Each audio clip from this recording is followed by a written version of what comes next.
Evil stepmom kicked me out 12 years ago. My return cost her $1.2 million. I never thought I would step foot in that house again. 12 years is a long time to hold a grudge. But some wounds do not heal just because the calendar pages keep turning. The last time I walked to that front door, I was 20 years old, broke as hell, and my stepmother Linda had just told me I needed to start paying market rate rent or get out. My dad stood there in the hallway, looking at his shoes like they were the most fascinating thing in the world. He did not say a word, not one word in my defense. That silence hurt worse than anything Linda could have said to me. So I left. I slept on friends' couches for 3 months. I worked double shifts at a construction site during the day and loaded trucks at a warehouse at night. My back felt like someone was driving nails into my spine, but I saved every dollar I could. Eventually, I scraped together enough to buy a beat-up excavator that was older than me and start Miller excavation and hauling. It was not much, but it was mine. Nobody could take it away from me. Nobody could tell me I did not belong. 12 years later, I built that small operation into something respectable. Not huge, but solid. We did honest work. We showed up on time. We did not cut corners. My crew respected me because I never asked them to do anything I would not do myself. I knew the value of hard labor because I lived it every single day. The phone call came on a Tuesday morning. I was on a job site, watching my guys dig a foundation trench, when my phone buzzed. A known number. I almost did not pick up, but something told me to answer. It was Linda. Her voice had that fake sweetness that made my skin crawl. She told me my dad had passed away 2 months ago. 2 months. She waited 60 days to tell me my own father was dead. She said it was sudden, a heart attack, and that she had been too overwhelmed with grief to reach out sooner. I did not believe that for a second. Linda did not do grief. Linda did efficiency. Linda did control. The real reason she called became clear pretty quick. She needed my help with something at the house. She would not explain over the phone. Just told me to come by on Saturday morning and we would discuss it. I should have said no. I should have hung up and never looked back. But there was a part of me, a stupid, hopeful part, that wondered if maybe my dad had left me something. Maybe it said something about me before he died. Maybe there was some kind of closure waiting for me in that house. So I went. The neighborhood looked the same. Same cracked sidewalks. Same faded street signs. Same rust-stained fire hydrant on the corner that had been broken since I was in high school. But when I pulled up to the house, everything felt wrong. The front yard was immaculate. Too immaculate. The grass was cut so perfectly it looked like artificial turf. There were these weird modern sculptures near the mailbox, the kind of pretentious crap that costs a fortune and looks like something a kindergartner made. The house itself had been repainted in this cold, fashionable gray that made it look like every other flip property on those home improvement shows. I sat in my truck for a minute, just staring at it. This was not my dad's house anymore. This was Linda's house. She had erased him. When I finally got out and walked to the front door, I could see through the window that the inside had changed too. Everything my dad loved was gone. The old leather recliner where he watched football. The wooden bookshelf he built by hand. The framed photos of him and my mom before she died. All of it vanished. I rang the doorbell and waited. The sound was different too. Not the old buzzer that sounded like an angry wasp. Now it played some kind of electronic chime, pleasant and soulless. Linda opened the door. She looked exactly the same. Perfectly styled hair. Expensive blouse. Manicured nails painted in some neutral shade that probably had a ridiculous name like Whisper Taupe or Silent Beige. She looked at me the way you look at a plumber who showed up to fix your toilet. Necessary but unpleasant. She did not smile. She did not hug me. She did not say she was sorry for my loss. She just stepped aside and gestured for me to come in. The smell hit me first. My dad's house used to smell like Old Spice and motor oil and stale Camels he never quite quit. Now it smelled like industrial-strength cleaning products and one of those plug-in air fresheners that pumps out synthetic lavender 24/7. It smelled like a hospital waiting room. Sterile. Lifeless. I walked into the living room and looked around. The walls were painted that same trendy gray. The furniture was all new, angular, and uncomfortable looking. There was abstract art on the walls, the kind of stuff that costs thousands of dollars, but looks like someone spilled paint and called it meaningful. Every surface was spotless, not a speck of dust, not a single thing out of place. My dad would have hated this. Then I saw it. By the front door, there was a cardboard box, just sitting there like trash waiting to be taken out. I walked over and looked inside. There were a few of my dad's things: an old toolbox, a coffee mug with a faded logo from his favorite diner, a stack of hunting magazines, and on top of everything else was his fishing rod, his prized spinning rod that he saved up for months to buy, the one he used every weekend at the lake, the one he taught me to cast with when I was 8 years old. It was snapped in half, not accidentally broken, not damaged from age, deliberately snapped. The break was clean, right in the middle, like someone had bent over their knee to make it fit in a garbage bag. I stood there staring at that broken rod and felt something cold settle in my chest. This was not carelessness. This was cruelty. This was Linda making sure every trace of my dad disappeared as quickly and efficiently as possible. Linda was sitting on the couch now, scrolling through her phone like I was not even there. She did not look up when she started talking. She told me it was good that I came. She said there was junk in the garage and the backyard that needed to be cleared out. She did not want the place smelling like motor oil and grease anymore. She said my dad had turned her home into a junkyard, and she was done living in his mess. Her home, not our home, not his home, hers. I asked her what happened to all his stuff. She waved her hand dismissively and said she donated what was useful and trashed the rest. She said she did not have time to be sentimental about rusty tools and old magazines. She had a life to live. I wanted to say something. I wanted to tell her she was a cold-hearted snake who never deserved my dad, but I bit my tongue. I learned a long time ago that arguing with Linda was like arguing with a brick wall. The wall always wins, and you just end up with a headache. Then I heard footsteps on the stairs.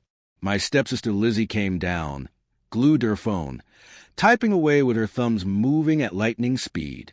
She was 19 now, but she still had that same spoiled princess energy she had when she was 7. She looked up just long enough to notice my work boots on the pristine white carpet. She wrinkled her nose like I had tracked in dog crap and told Linda that I was getting the rug dirty. She said it was Persian wool, not the floor of my barn. She said it like I was some kind of animal who did not know how to behave in civilized society. I looked down at my boots. They were clean. I wiped them on the mat outside before I came in. But that did not matter to Lizzie. In her world, anyone who worked with their hands was automatically filthy. Linda did not even look up from her phone. She just told me to take my shoes off if I was going to walk around, like I was a guest, like I did not grow up in this house, like this place had never been my home. I did not take my shoes off. I just stood there. The doorbell rang again. Linda got up to answer it and came back with a guy in a cheap suit holding a clipboard. He was from the City Code Enforcement Office. He handed Linda a thick envelope and told her she had a serious problem. Apparently, someone had filed a complaint about the backyard. The inspector had come by earlier in the week and found what he called an environmental hazard: old car parts, leaking fluids, chemicals. The whole property was in violation of about a dozen city codes. Linda was looking at a fine of $80,000 if she did not clean it up within 60 days. Linda's face went pale. Then it went red. Then she turned and looked at me like this was somehow my fault. She started talking fast, her voice getting higher and more shrill with every word. She said I had to fix this. She said I was in the excavation business, so I should know how to handle this kind of thing. She said I owed it to the family to do something useful for once. She said if I did not help her, she would just sell the whole property to a developer and let them bulldoze everything. I did not say anything. I just walked past her and went out the back door to look at the yard. The backyard was a mess. My dad had always been a collector. He could not throw anything away if he thought it might be useful someday. There were stacks of lumber, piles of old pipes, rusted engine blocks, coils of wire, buckets of who knows what that had been sitting out there for decades. To most people, it looked like a junkyard. To Linda, it looked like an embarrassment and a financial disaster. But to me, to someone who runs a hauling and salvage business, I saw money. I walked through the yard slowly, taking mental notes. There was copper wire everywhere. Copper was going for about $4 a pound right now. There were at least a dozen catalytic converters sitting in a pile near the fence. Those things were worth hundreds each. There were aluminum rims, stainless steel scrap, brass fittings. I did the math in my head. If I brought in my crew and my equipment, we could clear this place in about a week. And the scrap value of everything here was easily $20,000. Maybe more. Linda did not see value. She saw trash. And that was going to work in my favor. I went back inside. Linda was pacing back and forth, ran into Lizzie about how unfair this was and how the city was out to get her. She did not even notice me standing there until I cleared my throat. I told her I would handle the cleanup. I said I would bring in my company's equipment and haul everything away. She would not have to pay me a single dollar. But in exchange, I want to keep everything I hauled off. I told her I needed her to sign a legal waiver giving up any rights to the contents of the yard. She stopped pacing and looked at me like I had just offered to work for free, which, in her mind, I had. She actually laughed. Not a friendly laugh. A mean laugh. She said I was just like my dad, working for scraps, wasting my time on junk that nobody wanted. She said I could sign whatever paperwork I wanted and haul off all the rust and garbage I could carry. She pulled out her phone and called her lawyer right there, had him draft up a document and email it over. She signed it without even reading the whole thing. Then she shoved the paper at me and told me to sign. I read every word, every single word. The document said that Linda relinquished all ownership and rights to any and all contents, materials, and items located in the backyard and garage of the property. It said I had full authority to remove, sell, or dispose of said items as I saw fit. It said she had no future claim to anything I took. It was perfect. I pulled a pen out of my pocket. My hands were rough and calloused from years of hard work. Linda's hands were soft and manicured, with nails painted in that same neutral shade. We both signed the paper, and in that moment, she thought she was getting rid of a problem. She thought she was making me do dirty work for free. She had no idea what she had just signed away. I folded the document, put it in my jacket pocket, and told her I would start tomorrow. She told me to park my trucks around back, so the neighbors would not see. She said she had a reputation to maintain. I did not argue. I just nodded and walked out. As I got in my truck and drove away, I looked at that house in my rearview mirror. The gray paint, the sterile perfection, the complete erasure of my father. Linda thought she was done with me. She thought she had used me to solve her problem, and now I would disappear back into whatever hole I crawled out of. But she was wrong. I had the signed paperwork in my pocket. I had a week to work. And I had a feeling that my dad had left me something out there in that junkyard. Something Linda did not know about. Something worth a hell of a lot more than scrap metal. I did not know what it was yet, but I was going to find out. I touched the folded paper in my jacket pocket. It felt heavier than a few ounces of pulp. It felt like a loaded gun. I showed up at dawn the next morning with my crew and equipment. The sun was barely up, and the neighborhood was still quiet except for the rumble of my diesel truck pulling a flatbed trailer. I brought my smaller excavator, the one that could maneuver in tight residential spaces without tearing up driveways or knocking over fences. My guys were good. They knew how to work fast and clean. Linda did not come outside. She just watched from the window, arms crossed, making sure we parked around back like she told me to. God forbid the neighbors see actual work being done. The backyard was even worse than I remembered. Decades of accumulated metal, wood, chemicals, and forgotten projects. Most people would look at this and see an impossible job. I saw a puzzle, a profitable puzzle. We started with the easy stuff, sorting metal by type, copper in one pile, aluminum in another, steel separate from brass. My guys worked like a machine, and I worked right alongside them. That is how I always did it. Never asked anyone to do something I would not do myself. But while we worked, my mind kept drifting back to something my dad used to say on the phone.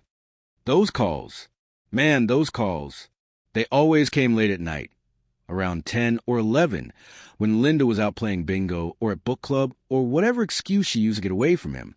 My dad would call, and his voice would be different, quieter, like he was sharing a secret.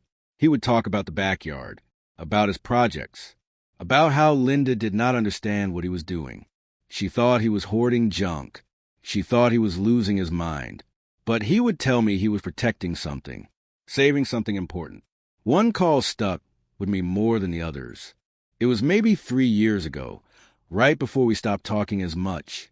He said he was building what he called the sarcophagus. I thought he was joking. I thought maybe he had been drinking. He told me he was stacking old doors and plywood sheets in the back corner of the yard, layering them like a tomb. He said Linda walked past it every day and never looked twice because it just looked like more garbage to her.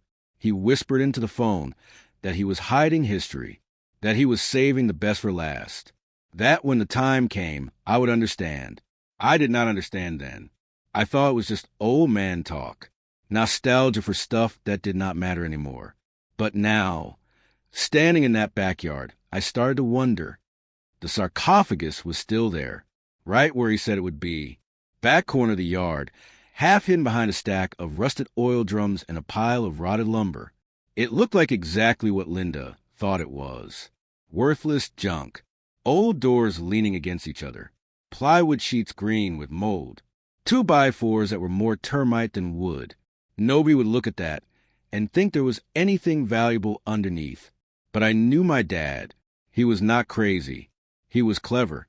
I told my guys to take lunch early. They did not argue. They grabbed their sandwiches and sat in the truck with the AC running. I stayed behind. I walked over to the sarcophagus and started pulling away the old doors. They were heavy, waterlogged, falling apart in my hands. The plywood underneath was just as bad. But as I cleared away the layers, I started to see something else. Tarps. Good tarps. The heavy-duty kind that actually keep water out. And under those tarps, more layers. Plastic sheeting. Desiccant packets. The kind of stuff you use when you are trying to preserve something long-term. My heart started beating faster. I pulled away the final tarp, and there it was. A car, not just any car. A 1970 Plymouth Superbird. I stood there staring at it like an idiot for a solid minute. I could not believe what I was seeing. The Superbird was a legend. Plymouth only made them for 1 year. They were built for NASCAR homologation, which meant they had to produce a certain number for the street to qualify for racing. They came with that crazy tall rear wing and that aerodynamic nose cone that made them look like something out of a cartoon. Most people thought they were ugly as hell when they came out. But now they were worth a fortune. And my dad had one, hidden under garbage in his backyard for God knows how many years. The car was covered in a thick layer of preservative wax, the kind of stuff you spray on to protect metal from moisture and rust. The paint underneath looked original. Petty blue, the classic Richard Petty racing color. The chrome was intact. The glass was not cracked. The tires were flat, but that did not matter. The body was what counted. I walked around it slowly, checking every panel. No rust. No dents. No damage. My dad had sealed this thing up like King Tut's tomb, and it had worked. The car was in incredible shape for being 50-plus years old. I pulled out my phone and started looking up auction prices. Superbirds in decent condition were selling for $150,000 minimum. Numbers matching original cars in great shape? Triple that. If this thing had the original Hemi engine and documentation, it could hit $1 million at the right auction. My hands were shaking, not from nerves, from excitement. This was not just a car.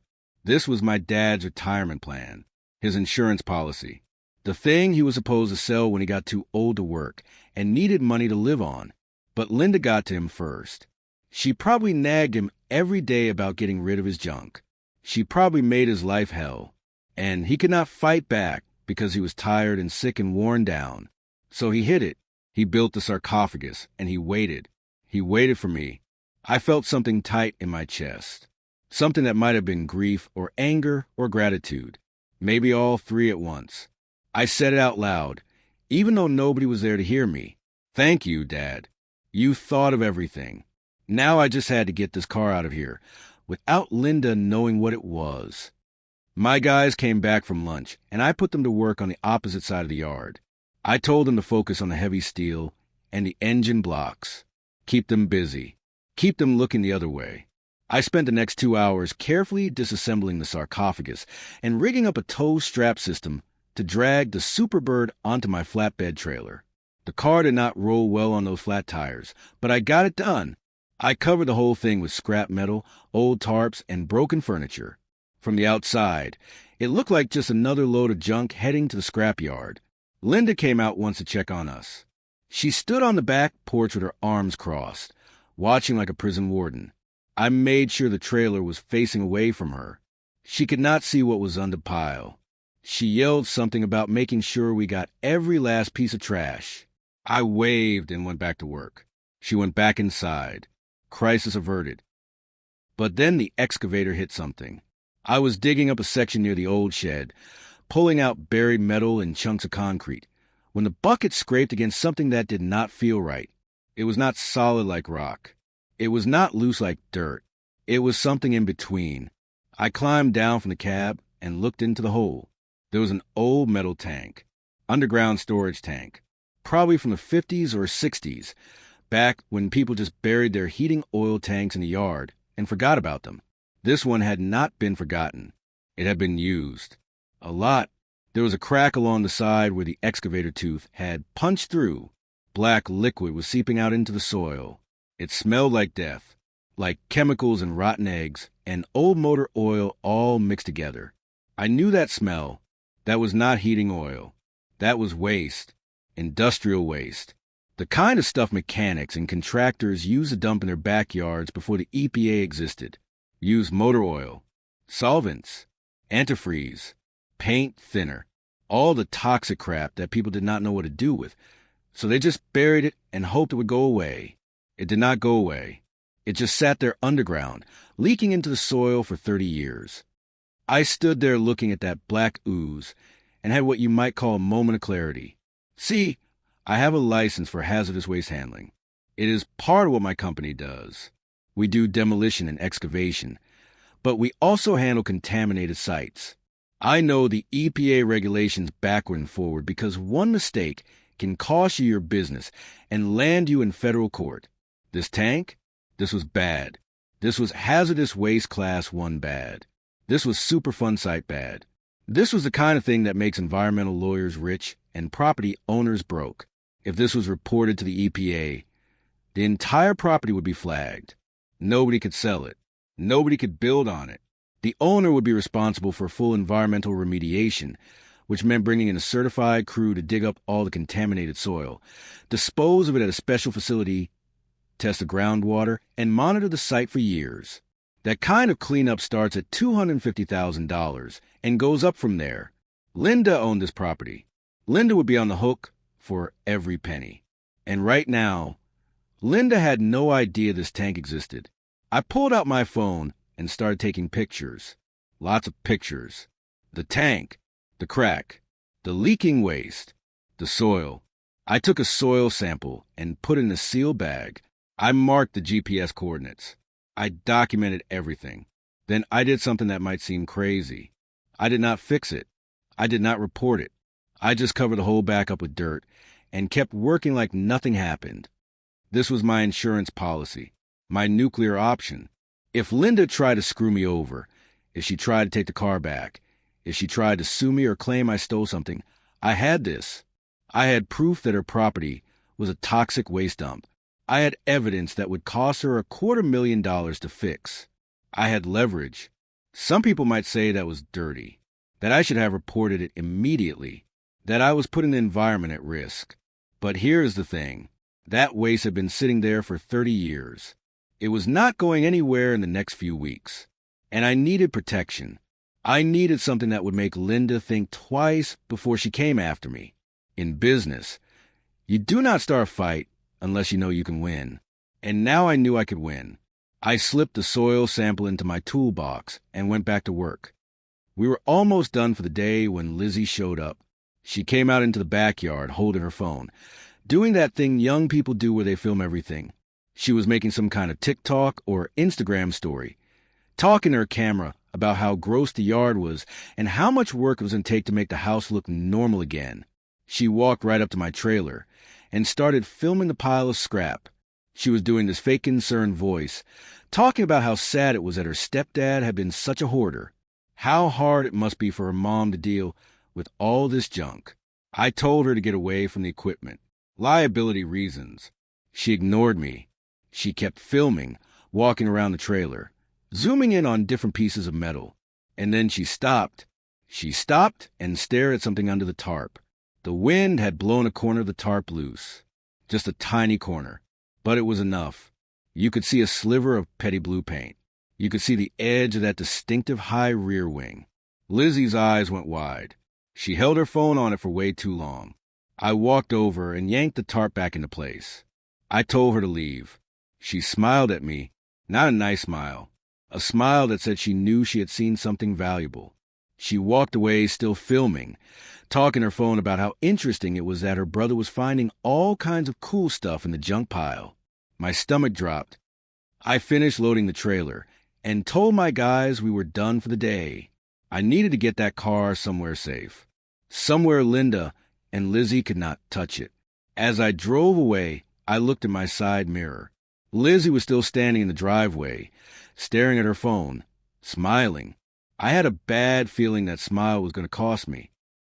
I got the Superbird back to my shop and locked in the back bay where nobody could see it. I covered it with a tarp and told my guys it was a customer's project and off limits. They did not ask questions. That is one of the things I loved about my crew. They minded their own business. I thought I was safe. I thought I had pulled off the perfect heist, legal and clean, with Linda's signature on the paperwork to prove it. I was wrong. The call came 2 days later. It was Tommy, one of my mechanics. He sounded excited, the way people get when they see something crazy on the internet. He asked me if I had seen my sister's video. I told him I did not have a sister, just a stepsister I had not talked to in years. He said I needed to look at TikTok right now because Lizzie's video was blowing up, over 1 million views. People were losing their minds in the comments. I pulled out my phone and searched for her account. Found it immediately. The video was right at the top. There she was, standing in Linda's driveway, doing that annoying influencer voice where everything sounds like a question. She was talking about how her poor stepdad had been a hoarder, and how tragic it was that he had filled the yard with junk. But then, she said, her stepbrother had found something amazing hidden in all the garbage. The camera zoomed in on my trailer, on that loose corner of the tarp, on the unmistakable bright blue paint, and that iconic high rear wing. She was saying how crazy it was that there was a real Plymouth Superbird just sitting there in the junk pile. She was reading comments out loud. People were asking if it was real. Car guys were commenting that it had to be worth at least $150,000. Some were saying more, way more. The video had been up for 18 hours. 1 million views, thousands of comments. And every single one of them was talking about how much that car was worth. I sat there in my office staring at my phone, feeling my stomach drop to the floor. The secret was out. Linda was going to know. And when Linda found out there was $150,000 sitting in her backyard, she was going to come for it like a shark smelling blood in the water. I needed to move that car. Fast. I called my transport guy and told him I needed the Superbird moved to a secure storage facility 3 states away. He said he could do it tomorrow morning. I said that was not good enough. I needed it done tonight. He said it would cost me double.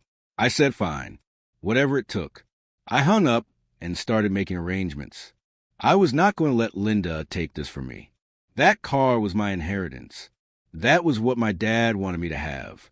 I had the signed paperwork that said everything in the yard was mine. She could not touch it. But I also knew Linda. I knew she would find a way to twist things, to claim I stole it, to make me look like the bad guy. I needed to get ahead of this. I was in the middle of printing out copies of the waiver she signed when my phone rang again. It was my yard foreman. He was at Linda's house finishing up the last load of scrap metal.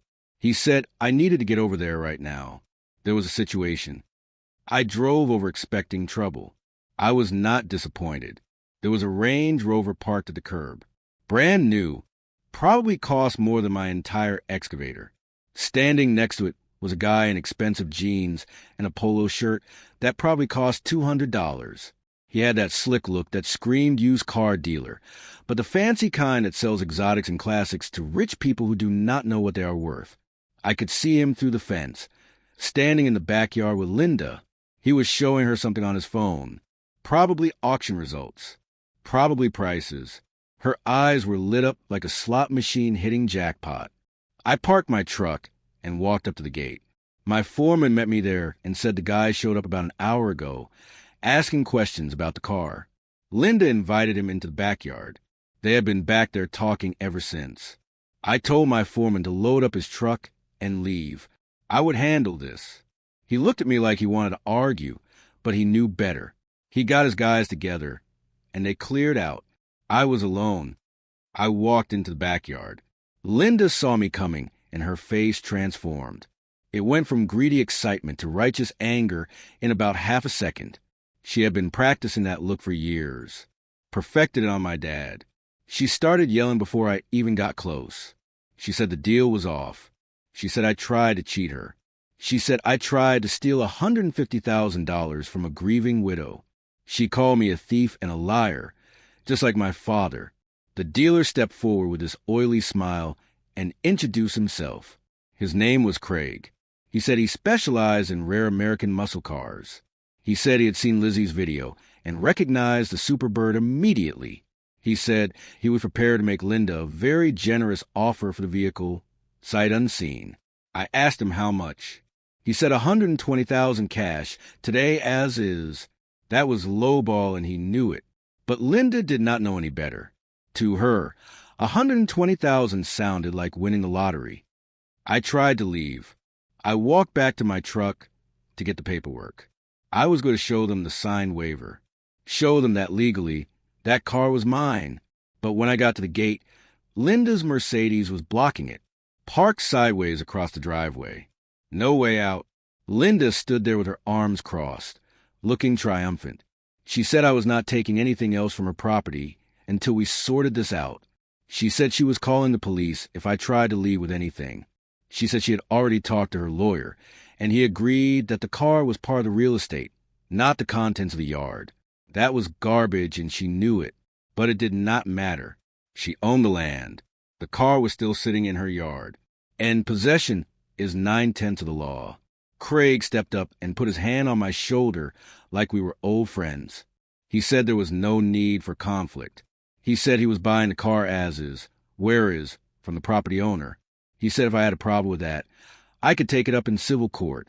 But right now, he was giving Linda a cashier's check, and she was signing a bill of sale. He told me to walk away before this got ugly. I should have fought. I should have argued. I should have called my own lawyer and turned this into a legal battle. But I did not. I just stood there and watched Linda sign the paperwork. Watched Craig hand her the check. Watched her smile like she had just won the game. Then I said something that made both of them pause. I told them that was fine. The car was Linda's problem now. The land was Linda's problem now. Everything buried in that yard was Linda's problem. I said it calm, flat, like I was talking about the weather. Linda asked me what the hell that was supposed to mean. I told her she would find out soon enough. Then I moved her car out of the way myself, got in my truck, and drove off. I could see them in my rear view mirror, standing there confused. Linda looked like she did not know whether to be happy about the money or worried about what I just said. Good. Let her wonder. I drove straight to the environmental testing lab I use for work sites. The same lab that did soil analysis for construction permits and EPA compliance. I had the soil sample from Linda's yard in a sealed bag in my toolbox. I walked in and told them I needed a full hazardous waste screening. Lead, mercury, petroleum products, volatile organic compounds. The whole panel. They said it would take 3 days. I told them I would pay triple for same-day results. They said they could have it by midnight. I went home and waited. The report came through at 11:45 that night. I opened the email and read through the results. My hands were not shaking anymore. They were steady, because I knew exactly what I was looking at. Lead level 17 times the EPA safe limit. Mercury present. Benzene, toluene, xylene, polycyclic aromatic hydrocarbons. Every single marker for long-term industrial waste contamination. The lab flagged it as Class 1 hazardous waste requiring mandatory EPA notification and professional remediation. It was perfect. I did not sleep that night. I spent it printing documents, making copies, organizing everything into a folder. By the time the sun came up, I had everything I needed. I drove back to Linda's house. Craig's flatbed tow truck was already there, backed up to the yard. He had a crew with him, getting ready to load the Super Bird. I parked on the street and walked up carrying a red folder with the lab logo on the front. Linda was standing on the porch, watching the crew work. She saw me coming, and her face twisted into something ugly. She started yelling about how I had no right to be there, how she was going to get a restraining order, how I needed to accept that I lost. I did not say anything. I just walked past her to where Craig was standing by his truck, clipboard in hand, ready to finish the job. I set the red folder on the hood of his truck and opened it. Craig looked down at the EPA testing results. I watched his face change as he read. Confusion, then concern, then outright fear. I explained it to him in simple terms.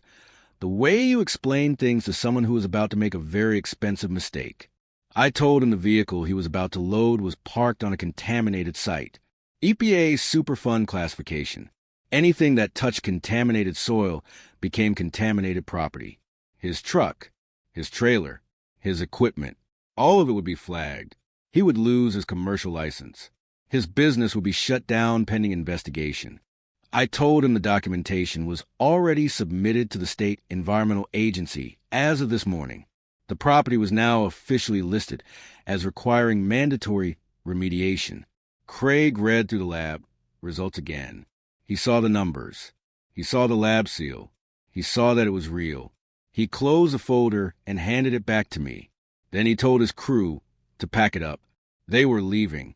Linda came running down from the porch, screaming. She wanted to know what was happening. Why was he leaving?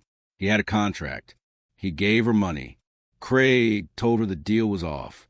He said he was not touching anything on a contaminated site. He said she could keep the deposit to cover his time, but he was not taking the car. He got in his truck and drove away. Linda stood there in the driveway, watching him leave, looking like someone had just pulled the rug out from under her. She turned on me. She screamed that I had sabotaged her, that I had poisoned her land, that this was all my fault. I let her finish. Then I started talking. My voice was calm, professional, like I was giving a presentation at a business meeting. I told her the car was worth $150,000, maybe more at auction, but she could not sell it, not legally, not until the land was cleaned up. EPA regulations, state law, non-negotiable.